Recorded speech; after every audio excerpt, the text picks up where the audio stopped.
Coffee Collective. This is their roastery in Copenhagen. Now, this was founded by Klaus Thomsen and two others back in 2007. Klaus was the World Barista Champion of 2006, 1 year before our friend Daddy Hoff. In the midst of all these much darker roasts, they really focused on brightness, on that crisp acidity, and on florality. This was kind of a turning point in the history of coffee, and where specialty coffee really began to get a name for itself, at least in my opinion. This push towards brighter, lighter coffees that really focused on terroir, disallowing these flavors that come from origin to be lost during the roasting process.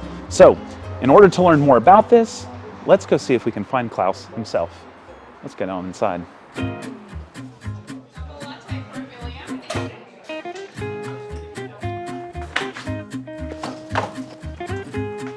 Klaus! Klaus? Klaus! Klaus! Klaus! Where are you? Lance, what are you doing? I'm looking for Klaus! He's in the trainee lab upstairs. Perfect.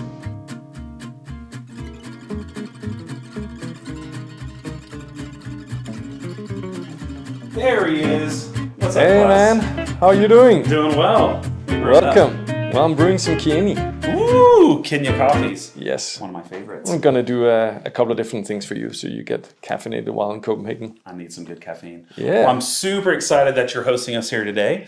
I've been wanting you on the channel for a bit because you have a vast array of knowledge on the history of specialty coffee, but also your own personal history in coffee has been really intriguing to watch from afar and to learn about. Well, thank you. We're going to talk about kind of what inspired him to start Coffee Collective and around the time of his World Barista Championship win. We're going to talk about how he has approached these direct relationships with producers and why he kind of focused on that. We're going to talk about the advent of light roasted coffees and this idea of Nordic roast. And then we'll kind of finish with his 20, 25 years in coffee, what he sees the trajectory of coffee as being with the current coffee crisis and with just less coffee in general. But first, we need to get a cup of this coffee. Exactly. I'm gonna brew up 3 different ones for you so you have a little bit to taste and Absolutely. we can talk about flavors, which is, I think, why we all got into coffee originally, right? 100%. Delicious coffee experiences. You know what's Yeah, interesting? yeah. Oh, you got into coffee in what, 2001? Yes, yeah, that was my first barista job. Yeah, Unbelievable. So yeah. that is before we had these blueberry bomb natural Ethiopias. That's Oh, yeah. before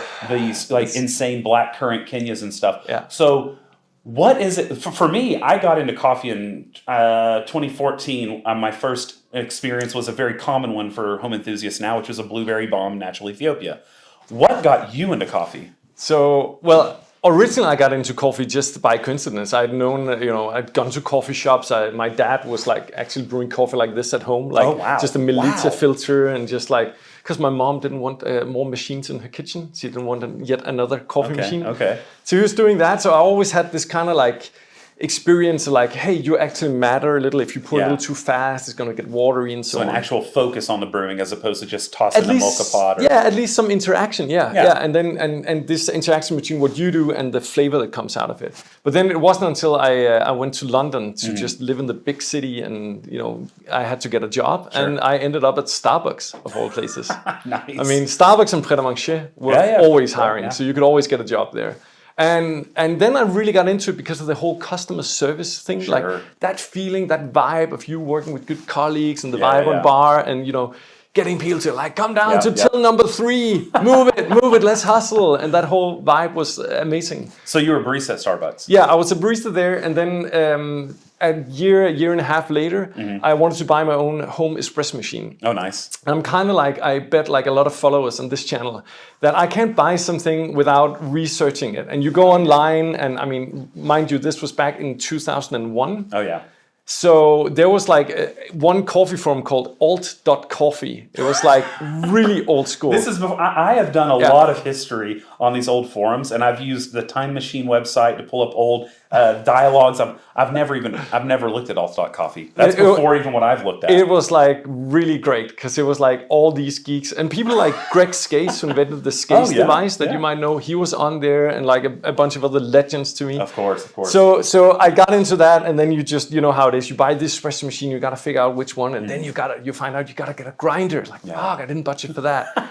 And then you end up buying a home roaster, and suddenly it ends up being your all-encompassing hobby. Absolutely. And by that time, I was like in the rabbit hole, and Yeah. and then I pursued like a barista career next to studying. Yeah. And after a little while, I pursued the competitions, as you said. Of course. Won that, and then I finally dropped out of competition to focus on Coffee Collective, on starting our own business. So for people who are unaware, Starbucks obviously is still around. Yeah. I guess you can pour up these coffees. But when he worked there, that had to have been when they had La Marzocco's, yeah? Yes, so my first barista training was exactly on a La Marzocco in a proper training lab.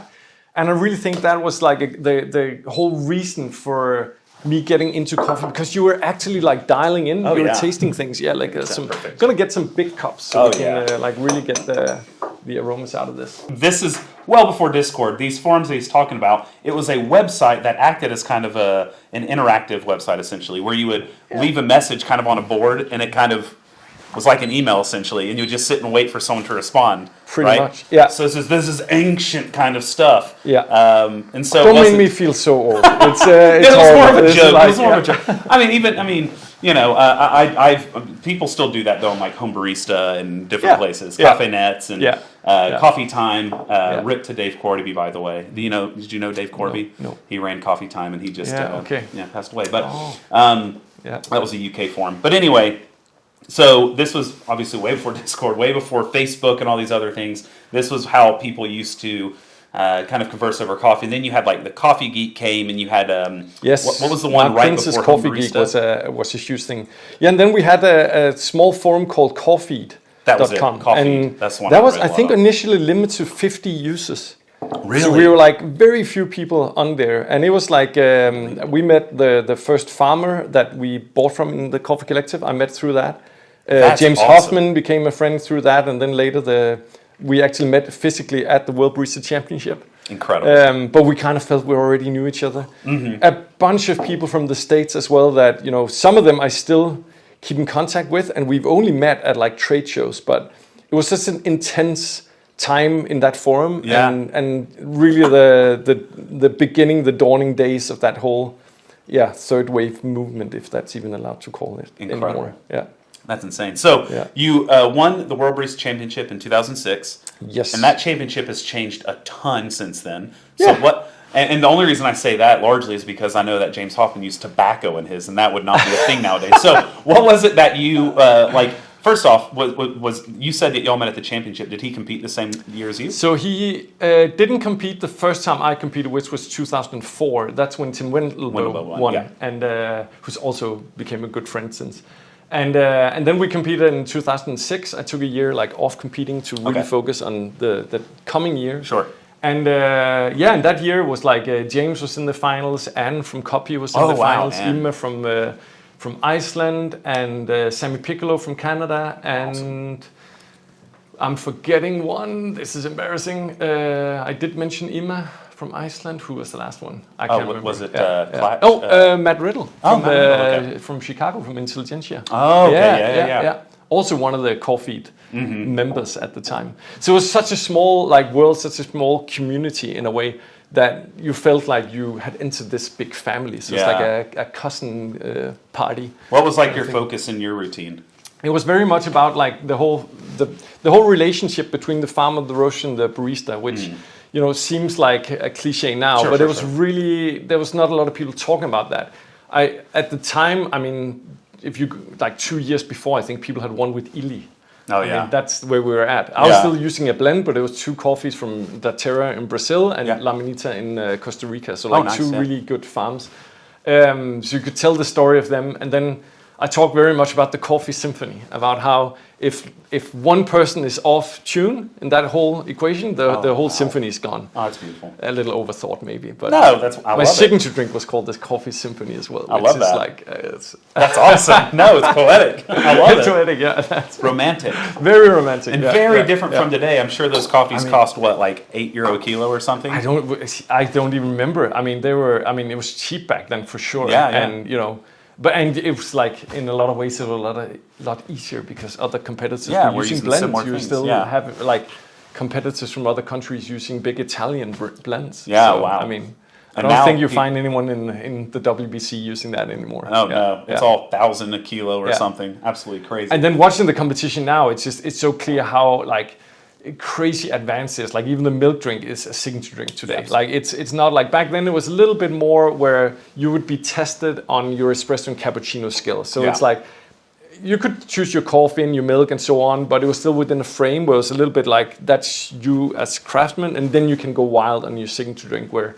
Now there's a lot more room for experimentation, for showing like what's the next big thing and how can you think out of the box. And that makes sense. Yeah. Was there any type of momentum that you felt you needed to capitalize on with the win, or was it always in plan to launch that time, or how did that kind of come about? No, it really came about like I think I did a lot of traveling like after winning. As you know, I went to Tokyo and Seattle and Cape Town and so on. And after like half a year of doing that, you know, it was always solo traveling.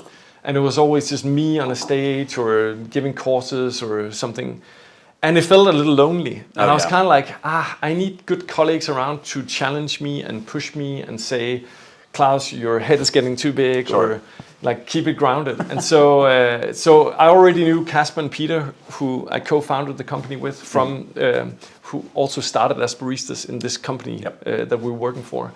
And it was just very natural for us to start something. But the whole premise for starting was actually that we were so annoyed by the global coffee market that, you know, I could be in somewhere on a world stage presenting coffee and being celebrated and look at us baristas and so on, at the same time as farmers not even getting the cost of production met. Oh yeah. And it was kind of an absurdity to us that if we wanted to work in coffee for the rest of our lives, there wouldn't be a future for that if we didn't start to address the issues that the coffee farmers are facing. We'd see countless times where like fantastic tasting coffees wouldn't even be harvested the next year because they couldn't afford to pay for pickers. And I'm assuming, not assuming, I know this to be fact, but there were not celebrity producers back then. No, there were a few who were like starting to get that traction, like Ellen Herto, that was the time where Esmeralda was starting to slowly be famous in the States. Yeah, but now we're talking like 2007-ish. Okay. We founded the company in 2007 just as a roastery to begin with. Yeah. Because the bank wouldn't lend us money to build a coffee shop. They thought wholesale was safer. They were wrong, I can tell you. So just putting that out there. After half a year of just trying to do wholesale, we were actually close to bankrupt. We already bought like an espresso machine and a grinder, and we found like a really cheap lease on a place. Incredible. And moved into this street only known for drug dealing. So rent was incredibly low. But that fits. Coffee's a drug, baby. It's a drug, exactly.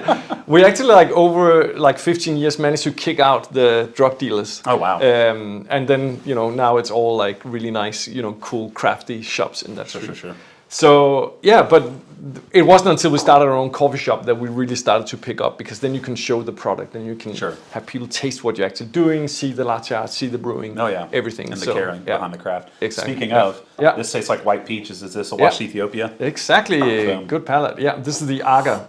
A really nice Yogurchef from a single mill where we're buying pretty much all their washed coffee now. Oh, nice. Yeah. Very cool. Yeah. This is really nice. Mm-hmm. Wow. So you started the roastery, and right off the bat, you were focusing on light roasted coffees.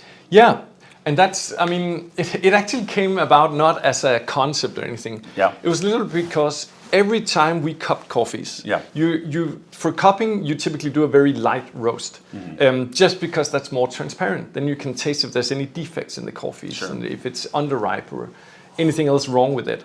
If you do a dark roast, you're going to mask all those faults.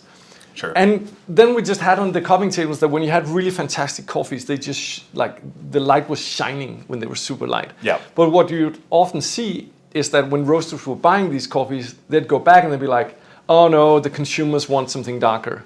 So they would roast them differently.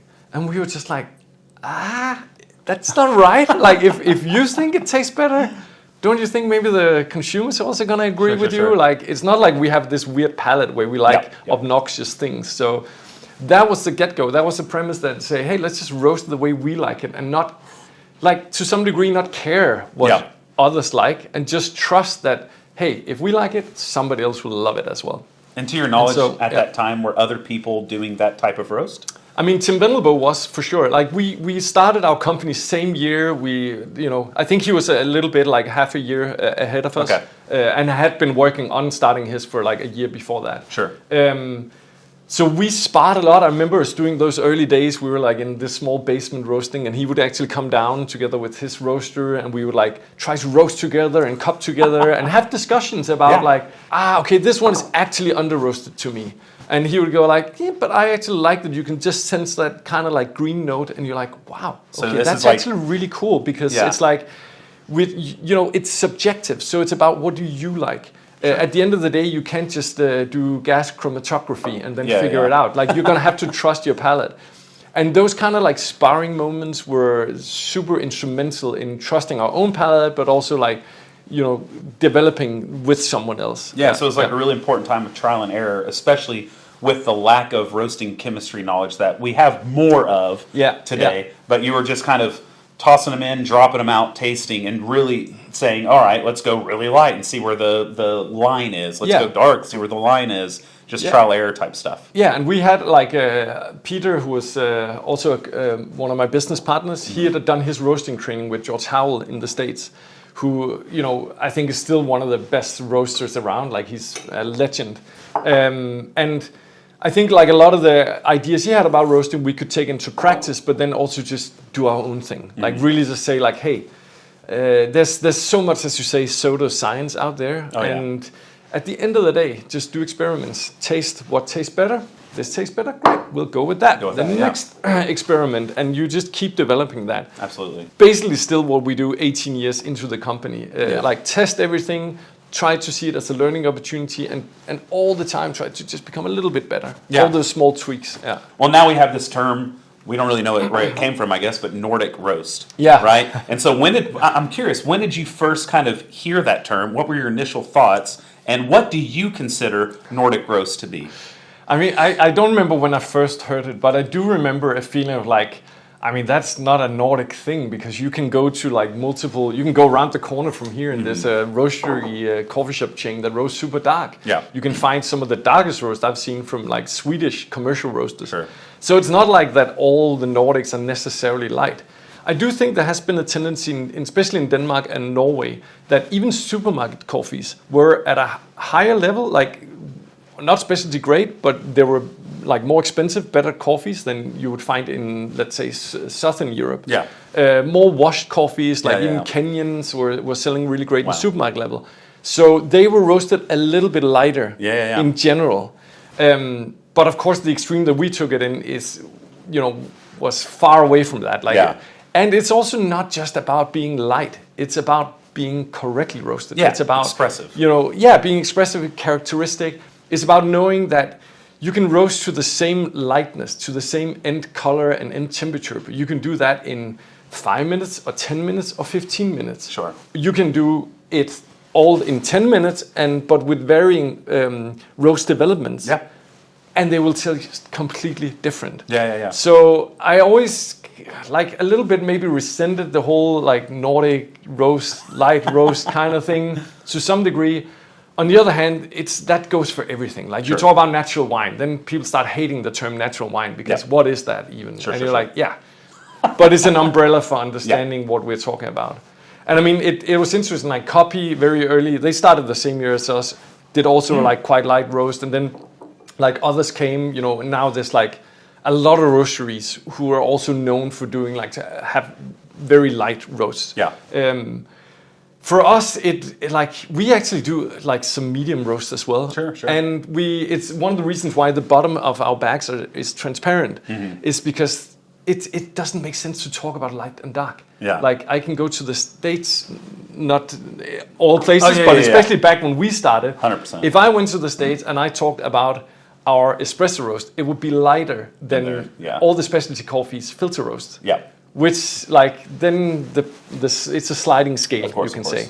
And so we made them transparent so people could just see like what does it look like, what is the shape of the beans, but especially what does the roast color actually look like. Yeah. So would you say 2007 was kind of you said Copy opened that year? Yeah, Copy and Square Mile and indelible. So Square Mile's not that's the Nordics, a very important year as far as European. And not of course, it's where it's all started. No, not where it all started. But was that a pretty decisive shift in your vantage point with regard to the approach to roasting, sourcing, things like that? Do you think that was a shift, or do you think it happened before or after? No, I mean in the Nordics there was a shift right then. That was when like the whole movement, like I really think started at that time. But I mean, if you go to the States, you already had like countless roasteries who had done direct trade and who'd focused on farmers and intelligentsia, Stumptown to some degree, counterculture, and probably numerous others that I'm forgetting now. But those were the big three. And we knew a lot of them, so we had good conversations about the development and what should happen and so on.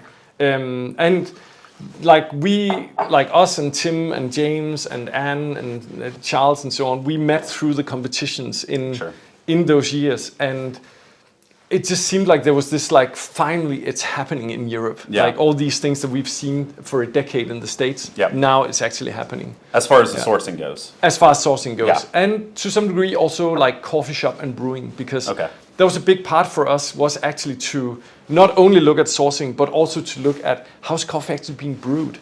Like there were basically 2 coffee shops that I would even consider drinking coffee in Copenhagen at that time. Wow. The rest would be like home baristas who are far better than any of the coffee shop. And so we also had this desire, we need to showcase what coffee can actually be. We need to showcase how carefully it can be brewed, like the craft of the barista, the whole experience surrounding it, to elevate and lift that final taste experience. Well, I'm going to speak to you today from the perspective of a coffee roaster. And I'm going to talk about one of the things that has contributed to making intelligentsia successful. Obviously, there are a lot of things that go into making a good business. Many of them... Jeff Watts actually wrote on this forum, Coffeed. He wrote a big blog post about what is direct trade to intelligentsia. And then Counterculture and Stumptown kind of chimed in with what was their perspectives, which were slightly different.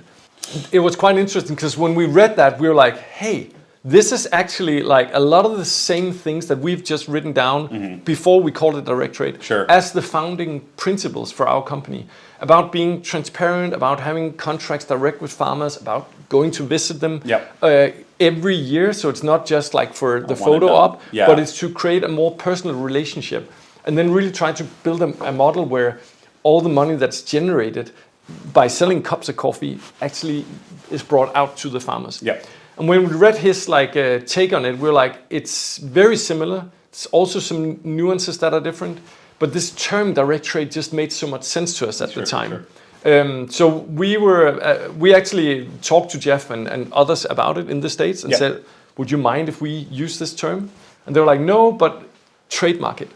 Because already a couple of years into it in the States, they had seen misuse of it. So we trademarked it in Denmark, and we're actually protecting it for like almost a decade. Oh, wow. Until a big Swedish conglomerate, who shall remain nameless, sent us a letter from the lawyers that they were not going to respect the trademark because they thought they had the equal rights to using it, even though they were not buying directly or paying farmers well or anything. Cool. So I'll leave it there. Yep.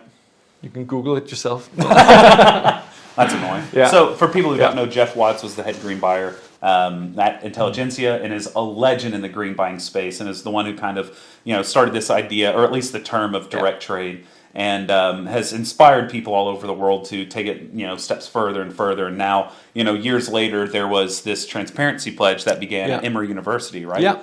And so I know that Klaus was a part of it, Wendell Bowe, John Allen from Onyx, and like a lot of people came to be a part of this pledge to showcase what they're paying for their green coffee. Yeah, and actually, my business partner Peter was part of like starting that the pledge to create more transparency and to have more roasteries sort of sign up to say, hey, let's do it together and let's have a peer review. Yeah. And I think there's some really cool things, because one thing is like being transparent on what you pay. Yeah. But that can't stand alone. It should be together with how big is the volume. Like, it's super nice to see when someone's buying an auction lot at a ridiculously high price, but when it's like 2 kilos of coffee, like that doesn't impact neither the farmer, but definitely not the local community.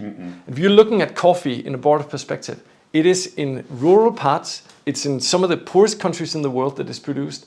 These rural communities is what really needs money. Absolutely. And we have this amazing product that we can link what we drink every day to changing lives on the other side of the globe.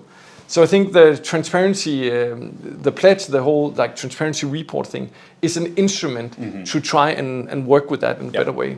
And another thing that one of the farmers also said we have to put in is the number of years the collaborations have gone through. Oh, yeah. And this was Edwin Martinez from Finca Vista Hermosa, from the other Onyx. The Onyx in Bellingham, Washington. In Bellingham, Washington. Yeah. So he said, like, if you want to be transparent and show what you pay for my coffee from Guatemala, I need you to also put in the number of years that we work together.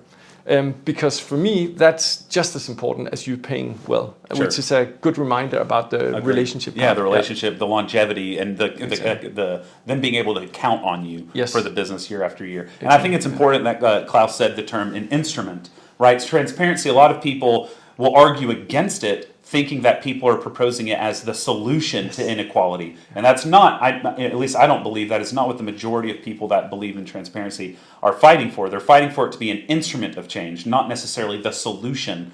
Yeah. We're not done if everyone's transparent. There's still a lot of work to be done in the inequality from the beginning to the end of the supply chain. Yeah. For instance, we're in this coffee crisis now where coffee prices are going up as far as the commodity price, the stock has gone down in places like Brazil, and farmers are leaving their farms, but largely their children are leaving because there's not as much money in coffee, so they're going to cities, and a lot of farms are being abandoned. So how do you envision green coffee going forward for specialty coffee, and what do you see as like the next big, I guess, trend? In the same way that 2007 kind of happened, do you see something like that coming soon? If so, what?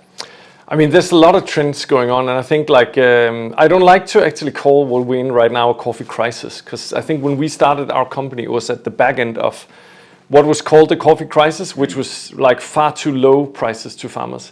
And I think the high prices now, I think it's terrific. It's fantastic. It's where coffee should be. I think a lot of people watching this will agree. I think if we look outside, there's a lot of people disagreeing. A lot of commercial roasters are really struggling. Of course. My fear is that, these high prices are great right now, but my fear is if you look at the last 60 years of price development, it goes up and down and up and down. Sure. And, historically, if you look at a coffee farmer, they are making less still today than they did in the 60s when you take inflation and everything into account.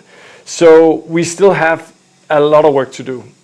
Sorry, just squeezing the last bit out. I'm not stopping ahead. I'm just taking it all.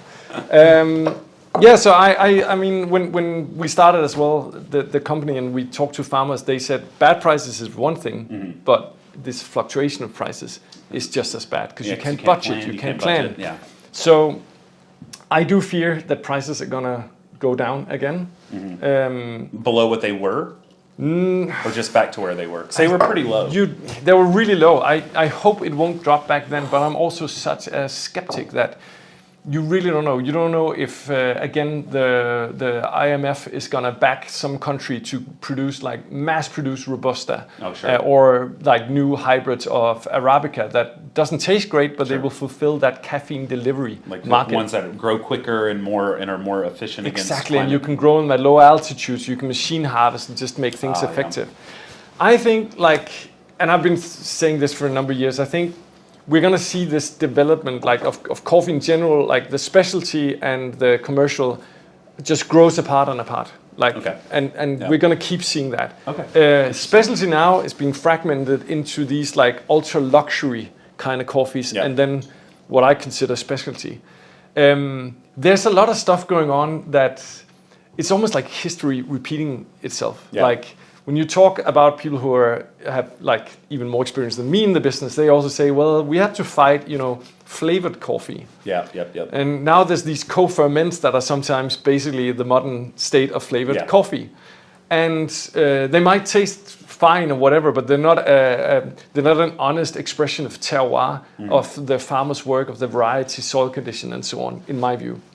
But so that's on one hand, and then you see like these exuberant prices for certain like auction lots that I don't think is sustainable. Like it's coffee for the ultra rich. Oh, sure. It's the like far too expensive watches and stuff going on. For those in who coffee. aren't familiar with these auctions, just to give you an idea, what Klaus is referring to is not like that bag of coffee was $100. No, there are coffees that are being sold at $10,000 a kilogram.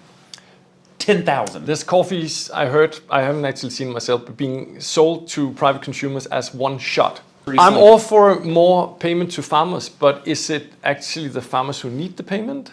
Like, is it the cooperative in Kenya? Is it the smallholder farmers in Ethiopia? Is it the Nicaraguan husband and wife and their kids on a farm? Sure. No, it isn't.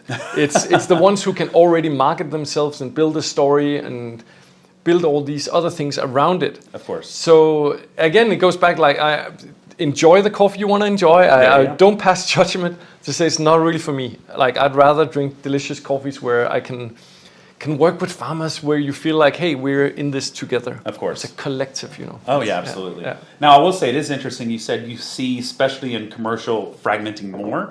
With at least with the current increase in commodity prices. To me, it seems that they've actually come closer because I know for a fact in price they have become closer, for sure. So, but I think in quality you'll see even more because it is really expensive to produce specialty coffee. Sure. And with these high prices, there's even more an incentive for more to produce coffee and to compete on prices. Like if you can produce a coffee now at like $3 a pound, like whoa, like a lot of people are going to rush to buy your coffee. Like that was a really high price a few years ago. Yeah. But now my thinking is if producers can see that they could do a futures contract at $3.50 a pound, but before that, they were doing $4 a pound for specialty. Why would they maintain all of those standards in order to get 50 cents more a pound when they can sell all of it to one buyer? Right? We are already seeing that with like people abandoning organic certifications and different things because like why bother? One of my biggest pushes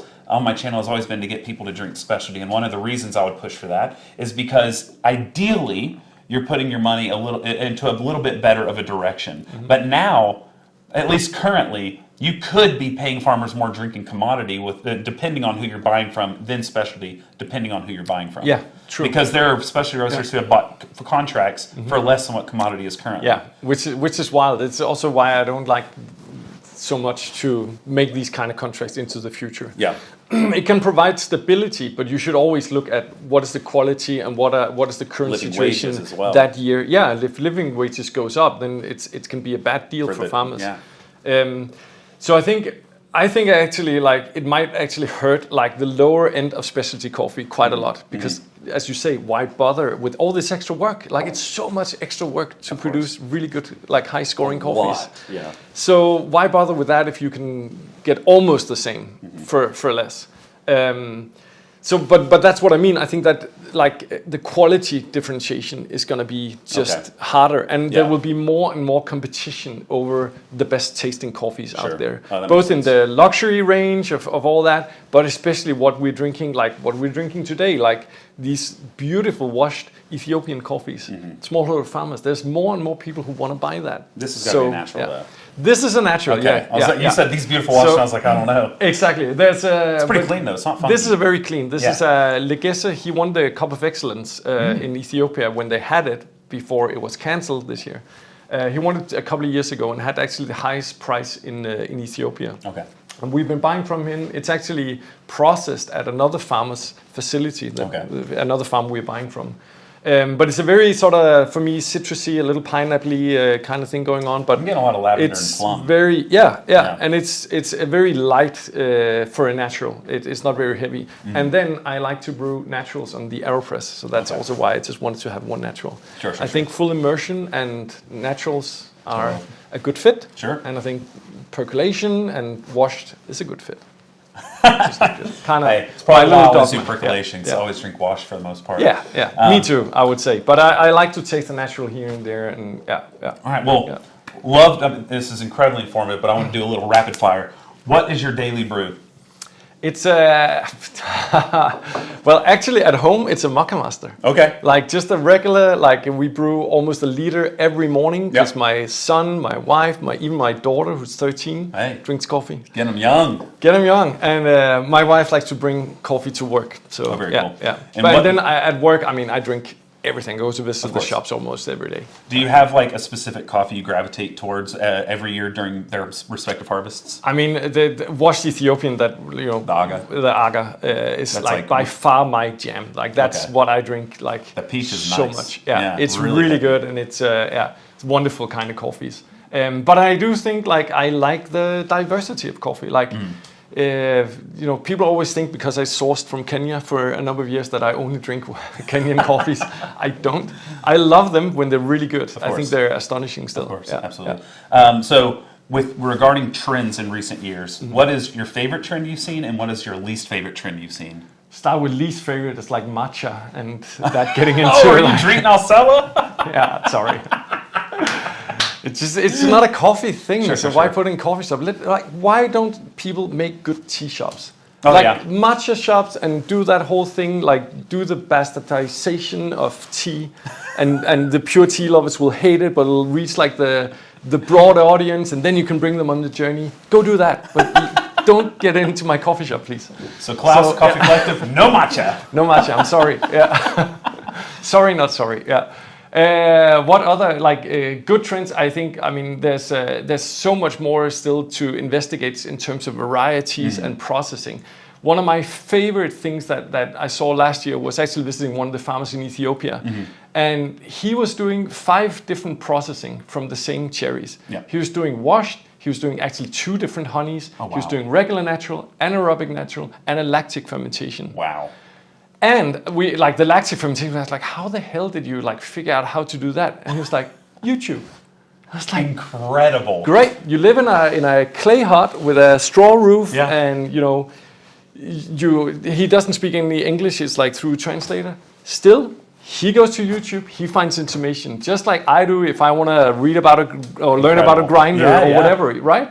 Just and the power of that, the power Yeah. of the farmers. It's not us going out to tell them what to Yeah, do. yeah, yeah. It's not good ideas. It's just them saying, "Hey, maybe if I do this, it'll cut better and I get a better price." Like, What is a piece of advice you would give people who are trying to buy coffee in their respective areas? What to look for, or like just what piece of advice coming from you on how to buy coffee? I want to say I really like what you said about transparency not being the solution. I don't think we found the ideal solution at all yet. I think we're trying, at least in our company, to put a focus on it. We're trying to be honest about what we pay to farmers, and we're really trying to actually pay more to the farmers. Like we want to squeeze every dollar out of ourselves as we can to the farmers. So as a private consumer, it can be so difficult to navigate because everybody says the same things. I've yet to meet a roaster who don't themselves think they pay well for coffee.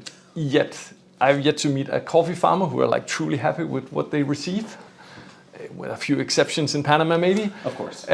But it's so as a consumer, I would say look for transparency. Look for the pledge, as you mentioned. That's a great starting point. There's like, I don't know, 50, 60 something roasters I'll on link it. it in the caption below.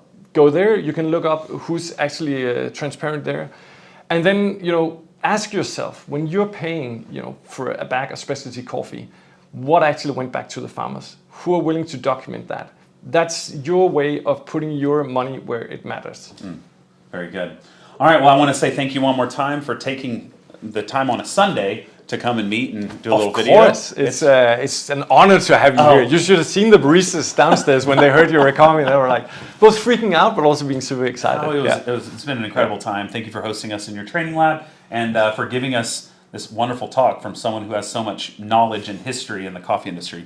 It's been wonderful. Thank you so much. Thank you very much. All right, everyone. Regardless of what you brew, as long as it's as ethical as possible, I hope that it tastes very tasty. Thanks so much. Cheers.